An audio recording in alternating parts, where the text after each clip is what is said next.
সুপ্রিয় দর্শক মণ্ডলী, একটি সংবাদ। ডলারের দাম এখন থেকে ঠিক করবে বাজার, বলেছেন বাংলাদেশ ব্যাংকের গভর্নর। মার্কিন ডলারের দাম এখন থেকে বাজার ঠিক করবে বলে জানিয়েছেন বাংলাদেশ ব্যাংকের গভর্নর আহসানিস মনসুর।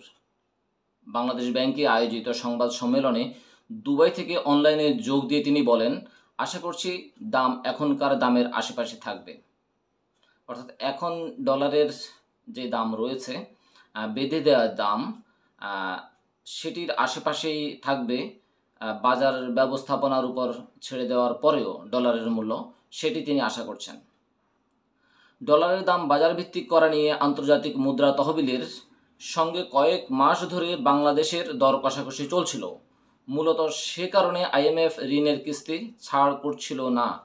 অর্থাৎ আইএমএফের কয়েকটি শর্ত ছিল, তার মধ্যে এটিও একটি ছিল যে ডলারের যে মূল্য সেটি কিভাবে নির্ধারিত হবে সেটি নিয়ে, যার পরিপ্রেক্ষিতে আইএমএফ ঋণের কিস্তি ছাড় করছিল না। তবে সেই বিষয়টি, অর্থাৎ ডলারের মূল্য কিভাবে নির্ধারিত হবে সে বিষয়ে সমাধান আসার পরে দেখা যাচ্ছে যে ঋণের কিস্তি ছাড় করতে সম্মত হয়েছে আইএমএফ।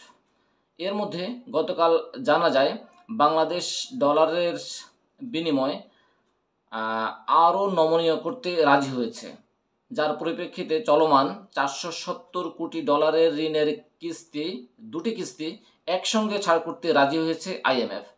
দর্শক মণ্ডলী, একসঙ্গে দুটি কিস্তি এখন ছাড় করতে রাজি হয়েছে এই সমস্যার সমাধান হওয়ার পরে। এরপর আজ গভর্নর আহসানিস মনসুর বলেন, ডলারের বিনিময় হার এখন থেকে বাজার ঠিক করবে।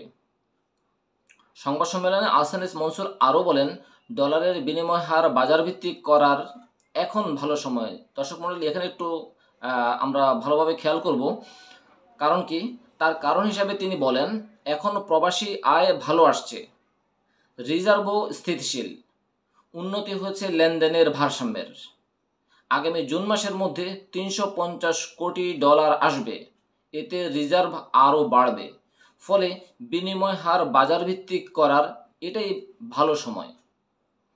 জানা যায় আজ সকালে ব্যাংকগুলোকে বাজার ভিত্তিক দামে লেনদেন করতে বলা হয়েছে। তবে এখনকার দামের সঙ্গে যেন খুব বেশি পার্থক্য না হয় সেদিকে নজর রাখতে বলা হয়েছে। দর্শক মণ্ডলী, এই ছিল এখনকার মতো। ভালো থাকবেন। আল্লাহ হাফেজ।